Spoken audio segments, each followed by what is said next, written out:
Put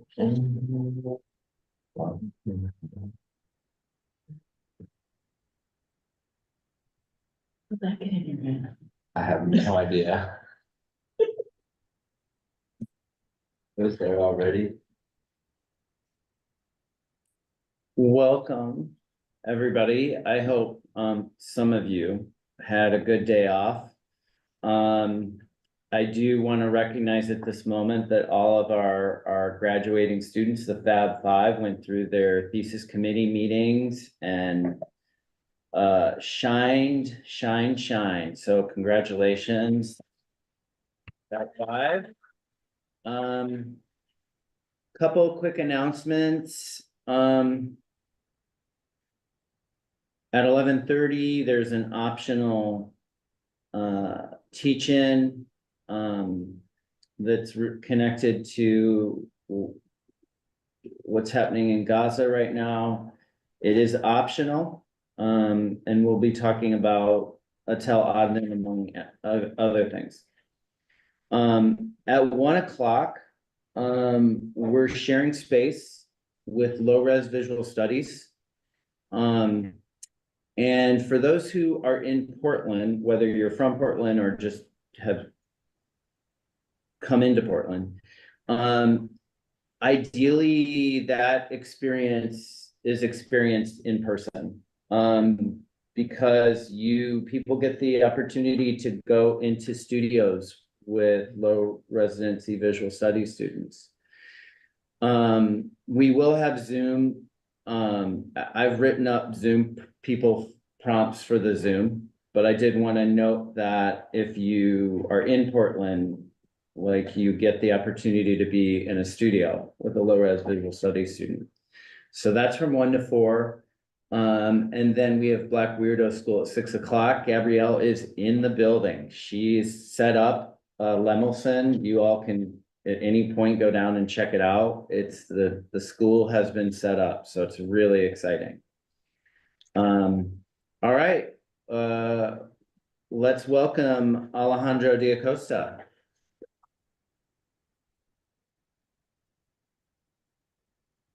Hello, it's nice to see everybody. Thanks for coming to my talk. I'm going to yeah, I'm just gonna try this out on you. There's no preface. I'm going to leave the title thick description as solution and problem. And now it has the subtitle, 4 ideas about moving forward, about discovery of the unknown, about discontinuous flow in continuous writing. So idea 1 is the yes and complex. Yes, and it's a way of talking. Yes, and it's been around for my whole life. Maybe. I'm not sure about that. Yes, and I know it from 2 kinds of situations. One is a work environment in which no one wants to disagree. Yes, and disagreeable types have already been disinvited from the work environment. So the remaining bunch say yes and. Yes, and you know this from improvisational comedy, maybe. Yes and is a recipe. 1, say yes and. Someone has already said something, of course, to which you reply yes and 2, add new information. Yes, and you do so with the following stipulations. 3, don't block. 4, avoid asking questions unless you're also adding information. So, in the work environment, we might be discussing a lecture series. I say, I didn't like the last lecture. Someone says, I liked the one before. I'm not playing yes and, so I say the last one in particular was bad for such and such a reason. Someone else says, I like that other one, and so on. So we might get a series of diplomatic segments, to put it diplomatically, in which layers are added diplomatically, adding layers or details. Now, what would be an undiplomatic way of adding layers or details? Or is there such a thing as an undiplomatic fact?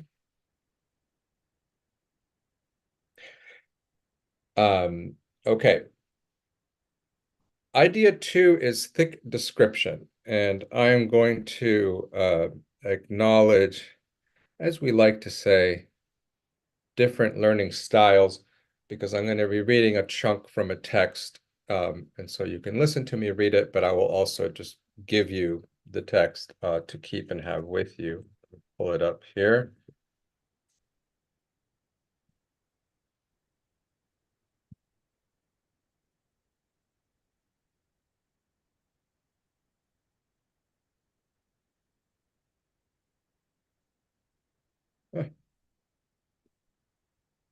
There it is. So this is by the philosopher Gilbert Ryle, and it is called The Thinking of Thoughts. And I will start reading with the second paragraph. So the idea 1 is the yes and complex. Idea 2 is thick description.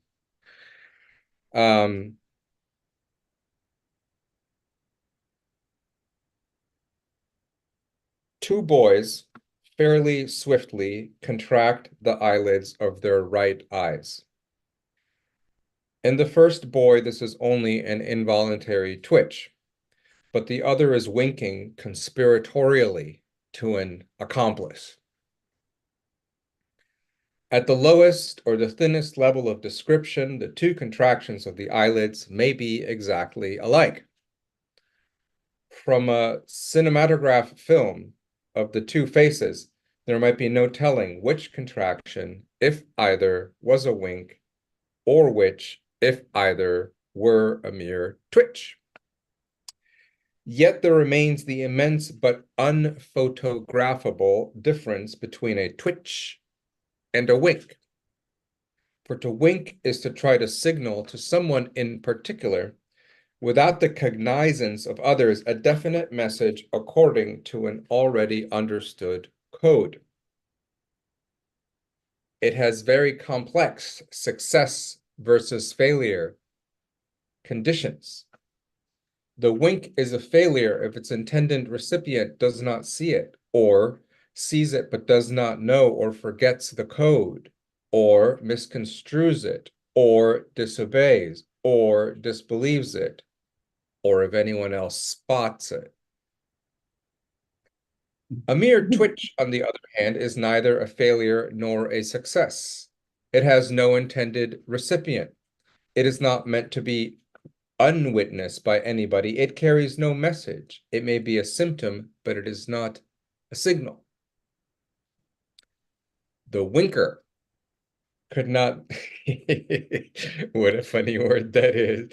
The winker, the winker could not know that he was winking, but the victim of the twitch might be quite unaware of his twitch. This is, I'm reading this to you at length, partly because there's something so odd about these kind of philosophical texts where the main concern of the writer is to make a point, not to be clever or write well. And yet you read it out loud and it's like something so astounding is going on with the language. Yeah, I don't know what else to say. Maybe we can talk more about that. Okay, the winker could not know that he was winking, but the victim of the twitch might be quite unaware of his twitch. The winker can tell what he was trying to do. The twitcher will deny that he was trying to do anything. So far, we are on familiar ground.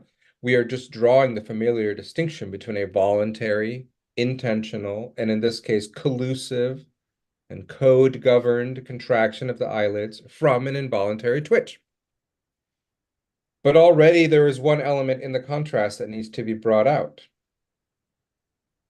The signaler himself, while acknowledging that he had not had an involuntary twitch, but one, had deliberately winked, two, to someone in particular, three, in order to impart a particular message, four, according to an understood code, five, without the cognizance of the rest of the company, will rightly deny that he had thereby done or tried to do five separately doable things. So there's a kind of pause I introduced there into the reading. I'm not going to comment at length, but I just want you to hold that thought in your mind of that the action can be decomposed into five things, but they are not each separately doable. Okay. Continuing with Ryle. He had not both tried to contract his eyelids and also tried to do a second synchronous thing or several synchronous things. Unlike a person who both coughs and sneezes, or both greets his aunt and pats her dog. What a good example that is. He had not, this funny, I was thinking this morning, I took my dog for a walk and it was very hot, and as she often does, she was drinking water at the end of the walk. And I was holding the door. Okay, so I run the AC at night, but I don't run it during the day. And so during the day, I try to keep the door closed to kind of keep the air moderately cool inside. And so we got into this funny thing where my dog stopped and started to drink water, and I was standing inside with the door half open, waiting for her to finish her water. And she started doing this thing where she was looking at me while drinking the water, and I was sort of all of a sudden I started asking myself, has she ever done this before? They both drank water and looked at me at the same time. And is it because I'm holding the door open, or is it because I'm holding the door open and thinking about this particular kind of tension as to not letting the air out that I'm conscious of her looking at me? Okay, you see where I'm going. Okay. Unlike a person who both coughs and sneezes, or both greets his aunt and pats her dog, he had not both contracted his eyelids and also done a piece of synchronous signaling to his accomplice. True, he had contracted them not involuntarily, but on purpose. But this feature of being on purpose is not an extra deed.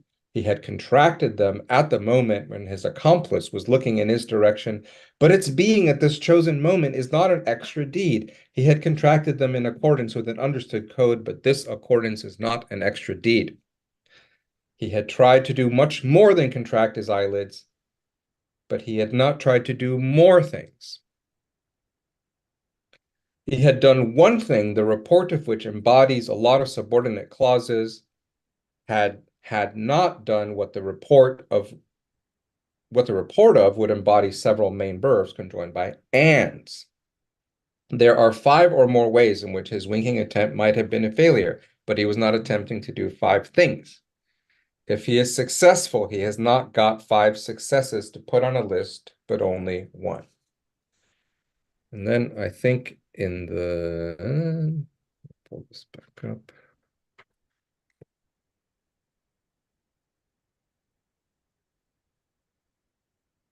Okay, there's a very nice paragraph about sloping arms, but I'm going to skip it in the interest of time and leave it to you to enjoy on your own. So picking up when he returns to the, how does he put it?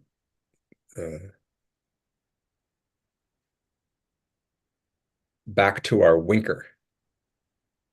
The winker. Okay, come back to our winker.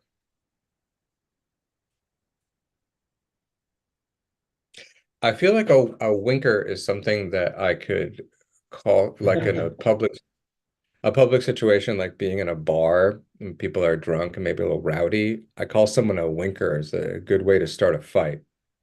Like it's a category of things where it's like, I don't know if that's an insult, but I'm drunk enough that I'm going to like take that as an insult.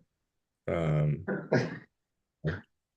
if you're in, of course, in England, it's close to a wanker, which is definitely a fighting words. Okay, so back to our winker. Perhaps being new to the art, he winks rather slowly, contortedly, and conspicuously. A third boy, to give malicious amusement to his cronies, parodies this clumsy wink. How does he do this? Well, by contracting his right eyelids in the ways in which the clumsy winker had winked. But the parodist is not himself clumsily trying covertly to signal a message to an accomplice. He is deftly trying conspicuously to exhibit something, and he fails if his cronies are not looking, or are not amused, or mistakenly suppose him to be trying covertly to signal to an accomplice. There is only one thing that he is trying to do, namely to take off the winker, and he does this just by contracting his right eyelids. Yet there is now a threefold internal complexity in his own report of what he has been trying to do. For he may say, I was trying, 1, to look like Tommy trying, 2, to signal to his accomplice by trying, 3, to contract his right eyelids. There is, so to speak, the beginning of a Chinese box of internal subordinate clauses in the parodist's report of what he was trying to do. For all that, there was only one thing that he was trying to do, namely to parody the winker. And for all that, the cinematograph film records only the one eyelid contraction. We may easily add to this nest of Chinese boxes, for our parodist, to make sure of getting his parody pat, may in solitude practice his facial mimicry. In so practicing, he is not yet trying to amuse anyone, for he is alone. He is rehearsing for a subsequent public performance. So he could report what he is now doing by, I am trying, 1, to get myself ready to try, 2, to amuse my cronies by grimacing, like Tommy trying, 3, to signal covertly to his accomplice by trying, 4, to contract his eyelids. Another box can easily be added. For our winker himself might report that he had not on this occasion really been trying covertly to signal something to his accomplice, but had been trying to gull the grown-ups into the false belief that he was trying to do so. So now our parodist, in practicing his parody of this, would have to be described with the help of 5 verbs of trying. And still there is only one thing he is trying to do. And still there is only the one contraction of the eyelids that at a given moment the cinematograph film records. The thinnest description of what the rehearsing parodist is doing is roughly the same as for the involuntary eyelid twitch. But its thick description is a many-layered sandwich, of which only the bottom slice is catered for by the thinnest description. Taking the word only in one way, it is true enough that the rehearsing parodist is at this moment only contracting his right eyelids. Taken in another way, this is quite false, for the account of what he is trying to effect by this eyelid contraction, i.e. the specification of its success conditions, requires every one of the successively subordinate try clauses, of which I will spare you the repetition. Okay. So, a little story here as to why I read you this long passage from Ryle. So partly this begins in my dialogue with one of my students who's here, Jenny, about thick description. And as I started thinking about this, I loosely remembered this having come up in the context of ethnography.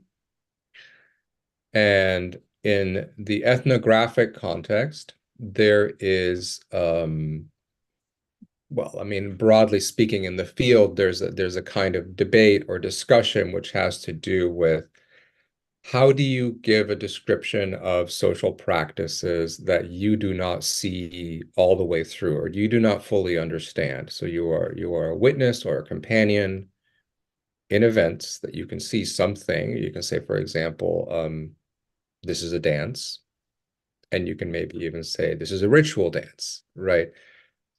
But there are layers or details of complexity where, for example, think about the kinds of things that Ryle is bringing up here, right?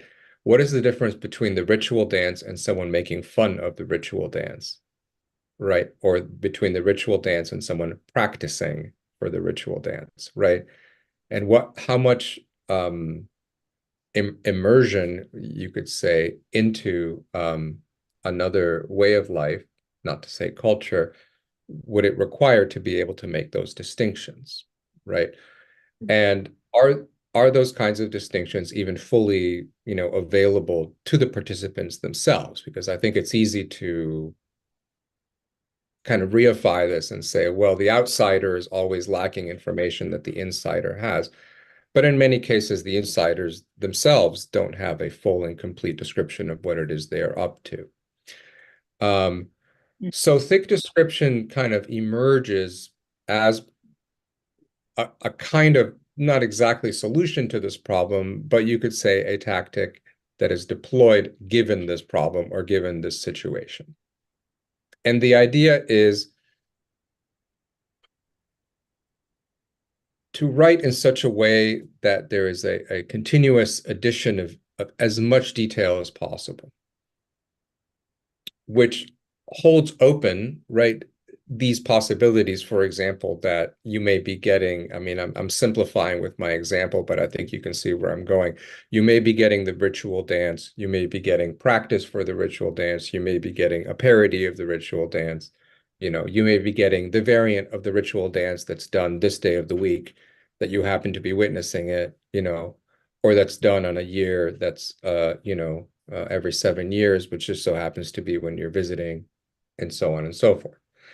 So that thick description is meant to be a way of writing that is open-ended in the sense that rather than simply saying, this is what this means, right? Those layers of meaning or interpretation are added provisionally, and with each layer of provisional interpretation, there's also a layer of detail that's added, right? Or a new observation or a new fact, right, is added. And there isn't necessarily an overarching, this is what the whole thing was, right?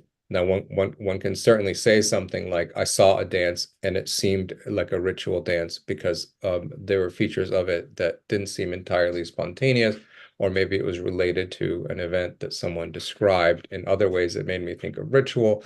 But then the way that someone, maybe winked or nodded at someone else during the thing made me think that maybe there was actually an element of parody. And so I can't tell if there was parody in the ritual or someone was parodying the ritual, right?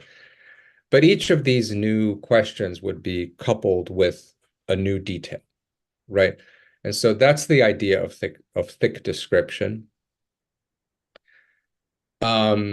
And when I looked into it, I realized that this had been incorporated into the literature and of ethnography from two lectures by Gilbert Ryle, of which we just read the beginning of one, The Thinking of Thoughts, where he is mainly talking about Rodin's sculpture, The Thinker, Le Penseur, the one. And where he begins with the question of, how do we know what that guy is doing? Like, what does this have to do with him being the thinker? So, for example, like, even as I'm doing it now, I'm not really thinking, I'm kind of in a joking way, gesturing to remind you of the thing that is supposed to be the thinking. So you see what is going on.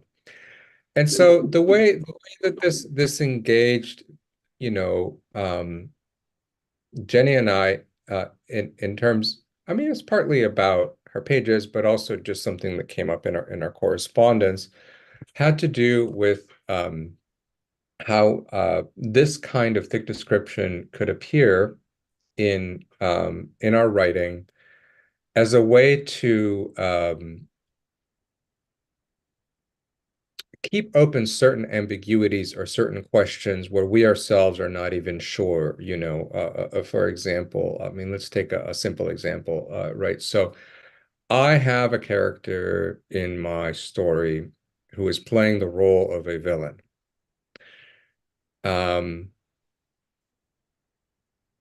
But out of curiosity, I write something. Well, not out of curiosity. By circumstance, I write something where now I read it back and I'm like, that's not very villainous.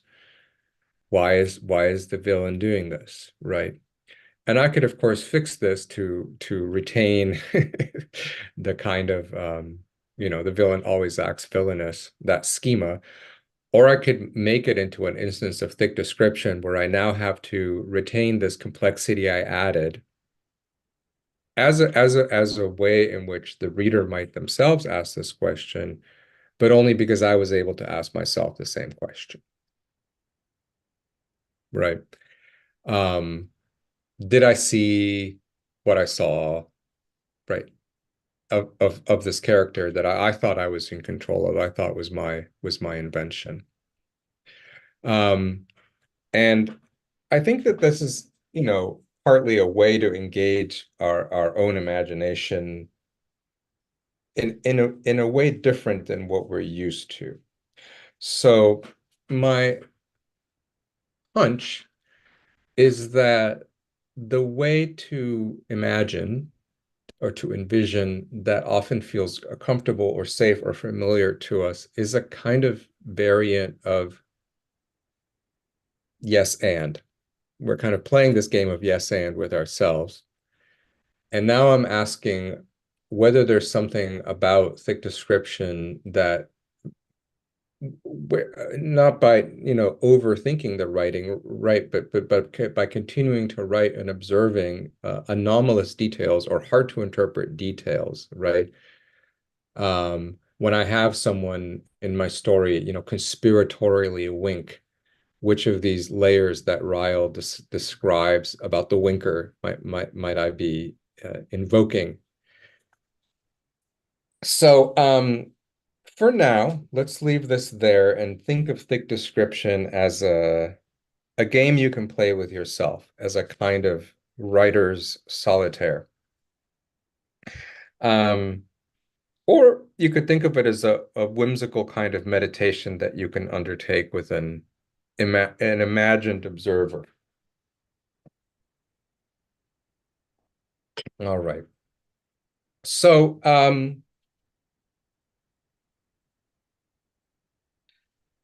the next bit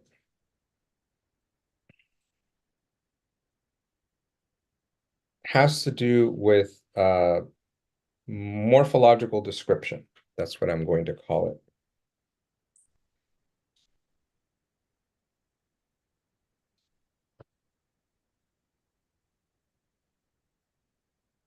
And to do this, I'm going to jump into the middle of a work called The Golden Bough by Sir James George Fraser. It's a gigantic 12-volume compilation of customs, myths, stories that Fraser tried to thread together into I guess you could call it sort of early kind of anthropological series. And it is a book that is read now, if it's read at all, more, I think, for the the kind of wondrous quality of its writing and the imagination than because anybody, thinks it's good anthropology. This was the kind of anthropology, not so much like the ethnography I was talking about, where people go out and visit other folks and, and write down what they, learn the language and write down what they see. Fraser's is more the version where he sits at a desk and gets reports from other people and compiles them. So it is a more writerly activity and less sociable and dialogical, which probably has to do with the kinds of things he talks about. So I'm going to jump in the middle of a passage, and it's no big deal that we don't have too much context. It ought to be pretty self-explanatory. He's thinking about ghosts. If the reader still doubts whether the rules of conduct which we have just been considering are based on superstitious fears or dictated by irrational prudence, his doubts will probably be dissipated when he learns that rules of the same sort are often imposed even more stringently on warriors after the victory has been won and when all fear of the living corporeal foe is at an end.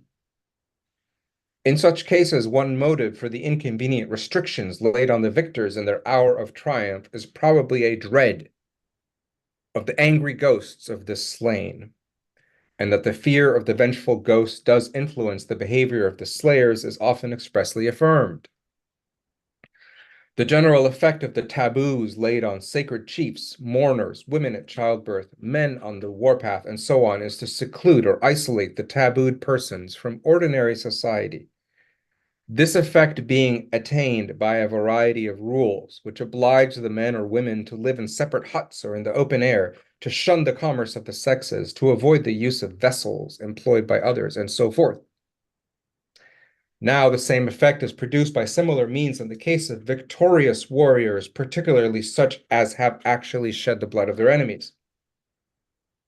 In the island of Timor, when a warlike expedition has returned in triumph, bringing the heads of the vanquished foe, the leader of the expedition is forbidden by religion and custom to return at once to his own house.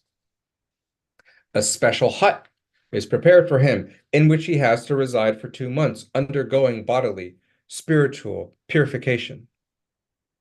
During this time, he may not go to his wife nor feed himself. The food must be put into his mouth by another person. That these observances are dictated by fear of the ghost of the slain seems certain.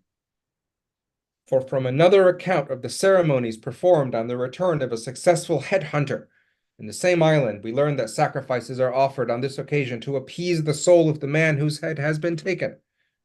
The people think that some misfortune would befall the victor were such offerings omitted.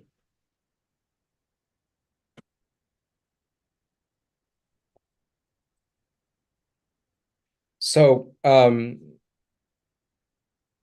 actually ended up looking at the Fraser because I was reading originally the philosopher Ludwig Wittgenstein, and he read some portions of the Fraser book. I say portions because it was 12 volumes, and it seems what most people did was read parts of it. Or in Wittgenstein's case, actually seems like he had friends read parts of it to him, and he would write down comments as he went. And I'm going to just share one of Wittgenstein's comments and then see where this gets us. So he quotes Fraser, that these operations are dictated by fear of the ghost of the slain seems certain. But why does Fraser use the word ghost? He thus evidently understands this superstition only too well, since he explains it with a superstitious term familiar to him. Or rather, he could have seen from this that there is something in us too that speaks in support of such observances on the part of the savages. When I, who do not believe that there exist anywhere superhuman beings whom one can call gods, when I say I fear the wrath of the gods, then this shows that I can mean something with this utterance, or can express a sentiment that is not necessarily connected with such beliefs. So that's a little bit compressed. Let me try to unravel it. So what Wittgenstein is looking at this, and he is this, on the one hand, he is interested in, as everyone is, because this is why you read Fraser, because there's all these stories, right? There's myths and stories. But the layer that bugs Wittgenstein is the layer of, well, this is certainly why this is happening, right? It's the sort of explanatory voice that comes in and supervenes over the description of the facts and the events. And this is, precisely the kind of problem that this thick description, was one of the, sort of suggested solutions for or tactics to go around. But Wittgenstein is starting here at an even more basic level, which is just the language itself. And he says this, okay, so if the idea is when those guys say they're doing such and such, right? Or we look at what they're doing and we say, well, this must be because they believe in ghosts. What do you mean when you say ghost? Like, where did you get ghost? And so the answer presumably would be, well, ghosts are things other people believe in. Someone has to believe in a ghost. That's why we have a ghost, the word ghost. I'm just referring to that. And of course, Wittgenstein is saying, well, what if those guys are doing the same thing? Right? What if the explanation, so to speak, about, oh, this happens because if we do this, the ghosts might do something is no different, right? Like their relation to ghost is no different than you invoking the ghost, right? I mean, partly this is happening because the word ghost is obviously translating some word in another language. But the whole premise, right, is that Wittgenstein is questioning the idea that, when the English speaker uses the word, he can be sure that he's using it in a, let's say, superstition-free context. Okay, so having kind of wedged that note of doubt in,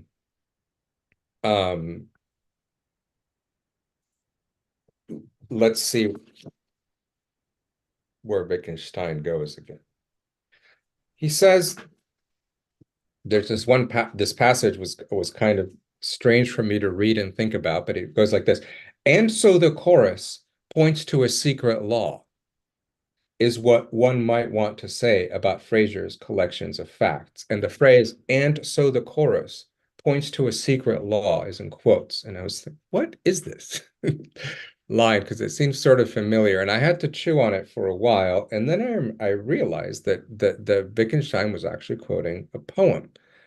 It's a poem by Goethe, which there's a couple of English translations, but it's usually called something like The Transformation of Plants, or maybe The Metamorphosis of Plants.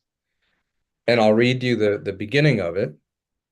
The rich profusion thee confounds, my love, of flowers spread athwart the garden.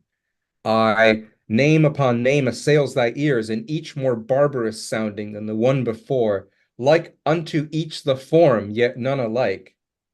And so the choir hints a secret law, a sacred mystery. So this is why I was getting a little confused, because in the Wittgenstein text I had, it was the chorus. In this translation, which happens to be the one I read, it's the choir. But the idea is it's not the chorus as in like the part of the song, it's the chorus / the choir as in like the gathered singers, right? That sing together. So what is going on in this poem?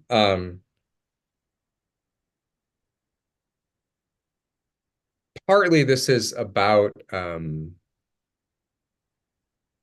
a rather exotic idea that Goethe had, that all plants are ultimately the same plant, that they're all variations of the same, what he called the Erbpflanze, this kind of elemental essential plant.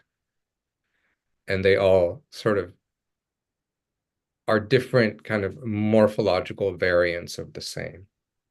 So when he says the rich profusion thee confounds of flowers, right? The first thing that overwhelms my love, the beloved that's addressed at the beginning of the poem, is just all these different flowers. But then I, name upon name, assails thy ears, and each more barbarous sounding like than the one before. So there's this second layer of all the names, and they're barbarous sounding, which seems to create a kind of layer of distortion, as though the manyness of the plants by itself, if it could be witnessed, let's say, before language or beside language or after language or something, might not have this effect. Like unto each the form, yet none alike, and so the choir hints at a secret law. So when going back to Wittgenstein quoting this with respect to Fraser, he says, and so the choir points to a secret law, is what one might want to say about Fraser's collection of facts. And this is kind of, you could read this both ways. I mean, partly it's, and so the choir points to a secret law. If it remains secret, we understand the urge to take all of the different elements of the description and say, oh, okay, well, that's because of, in this case, the fear that the ghost of the recently deceased is going to come back and get you. That's why, right? But it could also be that all the facts gathered together point to some other secret law, right? If it remains secret that we don't know, right? And so we got the nice gathering of facts, we got the choir, but we kind of botched the possibility, right, of the secret law. And in the next line of Goethe's poem, after Wittgenstein breaks off, a sacred mystery, right, that there is something more holy than the story that's being told, that is somehow being elided with the mundane level of description. Okay, so I'm going to read a tiny bit more of the Wittgenstein.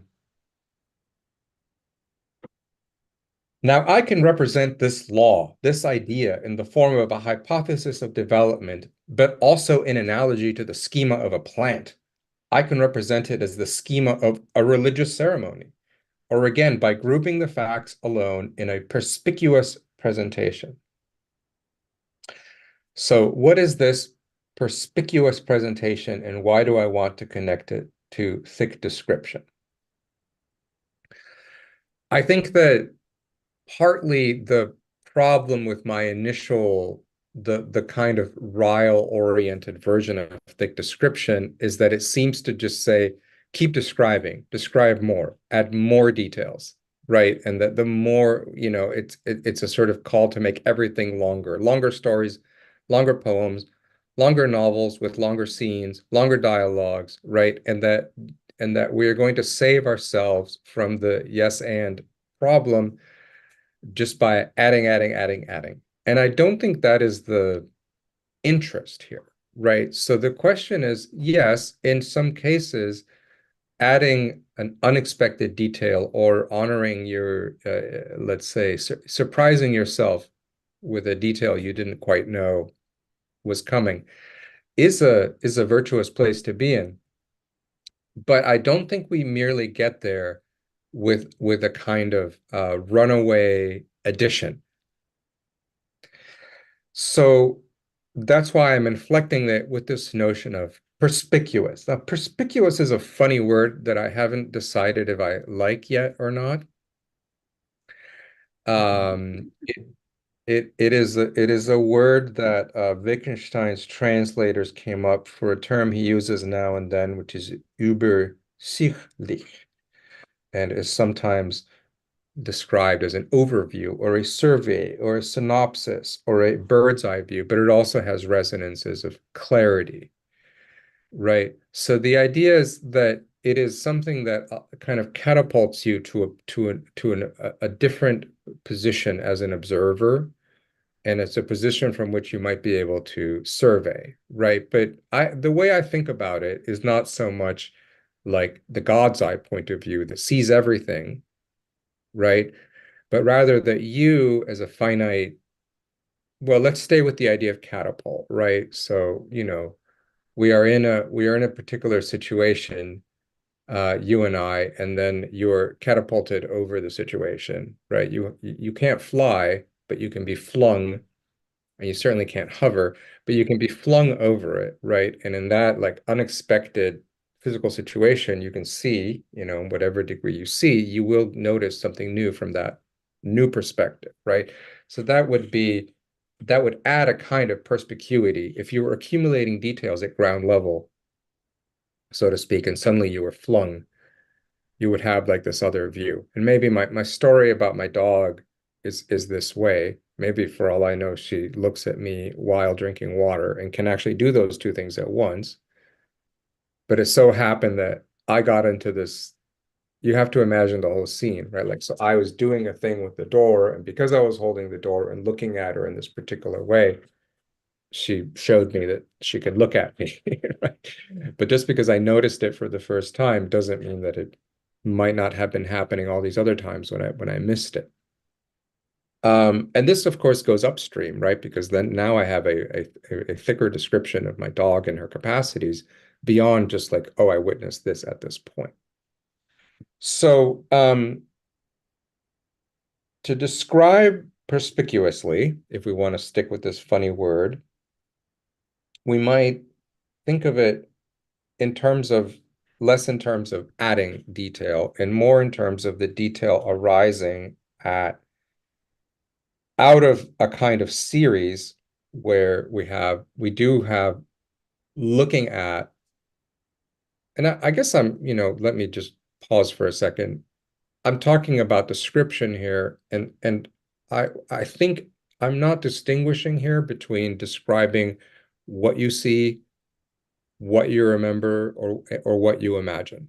Because I think from the point of view of writing, the process is basically the same. Of course, phenomenologically, it's not the same to witness something, to recall it, or to summon it up, out of whatever it is imagination does, right?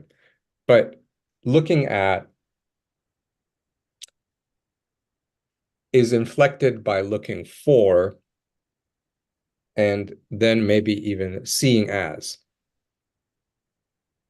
So looking at, you could think of it more or less neutrally, right? I'm just looking at, which just means my eyes are open and I'm looking in that direction. Looking for is more active. I'm trying to pick something out. And seeing as is a little bit more like, can I pull this off? Or can this event or animal or person, whatever it is, can it convince me that it is that? That makes sense. So that is the notion of perspicuous presentation, right? I'm trying to think about something that thick description is the general pattern, but for it to work or be successful, not just additive, we need some kind of inflection. And that's where I think of it, the series, look at, look for, see as, these are all parts of perspicuous presentation or description. Okay, so I'm almost done. I think you might take the fourth idea I call the yes, but protocol, right? So I started with the yes and complex, which I posed as a kind of problem. And I tried to think out of it in two ways, one of which was thick description, and the other of which was morphology, or, it's the particular use of perspicuous presentation or perspicuous description. So I'm going to wrap those two up together into the yes, but protocol. So as I said, maybe, who knows, there's always exceptions. And in that sense, all of my description here should be questioned in the same way that Ryle and Fraser got questioned here. But if I'm right that there's something about yes and as the standard mode of imagination,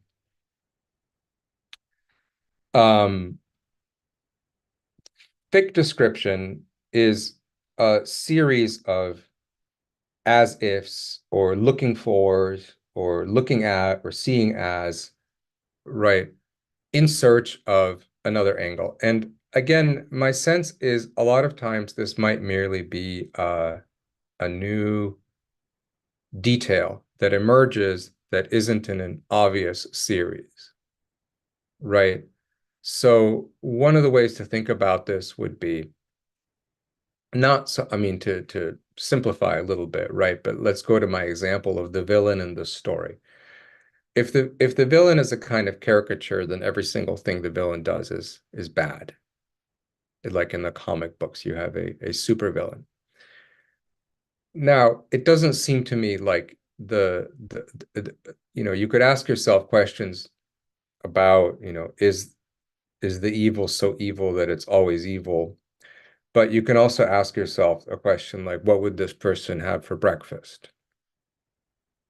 And inflect the description in a direction that isn't immediately on a moral axis, right? So the general lesson here is if a character's main role is to act as, as the source of, let's say moral tension, then have them do something that is morally neutral, or just similarly, right, if you can think about the kind of overstated role. So if you have a character whose role is to be a wise advisor, you could have them be clumsy or something else like that, right? So there's like another axis on which their action starts to act. And that allows us to see them as something else, right? The description thickens, but also the description becomes more complicated. So it seems to me, if that's right, then the perspicuous or the overview description or presentation, there's many names for this, is a kind of locking in or locking down of that, where the thickness is no longer merely accidental or incidental, but there is a kind of what you could call path dependency. Because my favorite example of path dependency, by the way, just to is the QWERTY keyboard. So far as I understand, this might just be an urban legend, but from what I understand, that the QWERTY keyboard was designed to slow typing down by putting keys that were used together often, farther away from each other. It kept the old manuals from, each key was attached to it, and it kept them from tangling. So the path dependency thing is that obviously at some point this no longer mattered, because keyboards were attached to different kinds of machines where you could type as fast as you possibly could and nothing would get tangled. But nevertheless, people had learned to type on QWERTY and continued to type on QWERTY, and QWERTY is what it still says right here in front of me. So this is an odd kind of detail, and QWERTY is actually, I mean, it is, for one thing, it's now the name of the keyboard. It's almost a word. QWERTY is almost a word. So what I'm thinking about is how an incidental thing can take on, just through sheer persistence, can take on thickness and interest us and attract us. And in some sense, the perspicuous observation could happen farther on down the road, right? I mean, it could be more that you start noticing there's a pattern, and you commit to the pattern, right? Which is, why is it, for example, that I every time I have an opportunity to say something about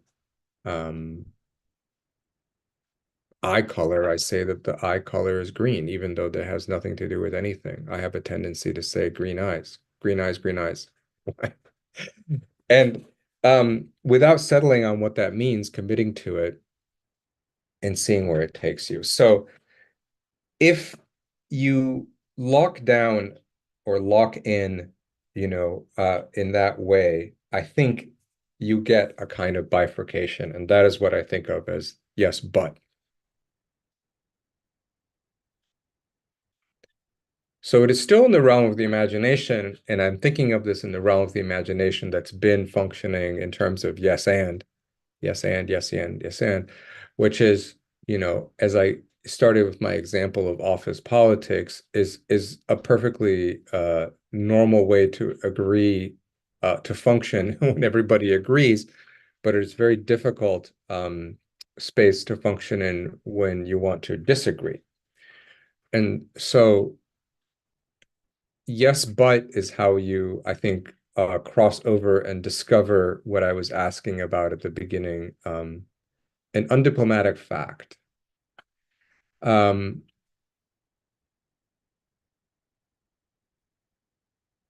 Oddly, I think, and I'll close on this thought, this really does have to do with the secret law and the sacred mystery that Goethe was talking about in his poem. I think there has to be a possibility for things to ultimately hang together.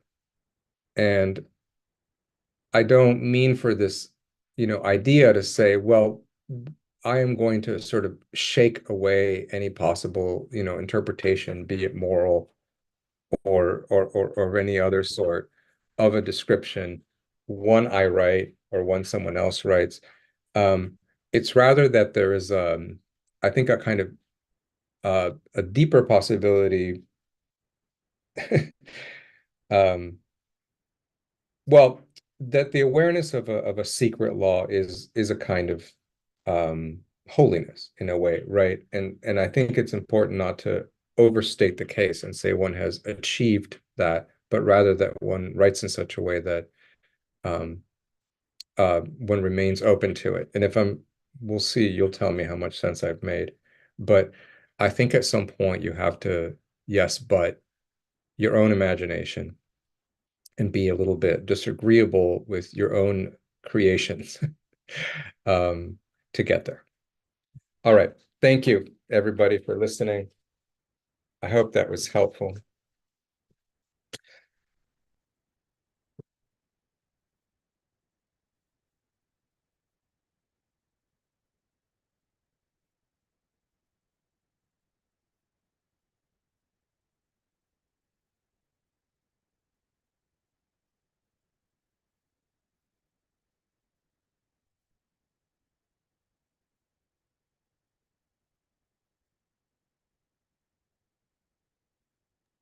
So sorry. Hey, Alejandro.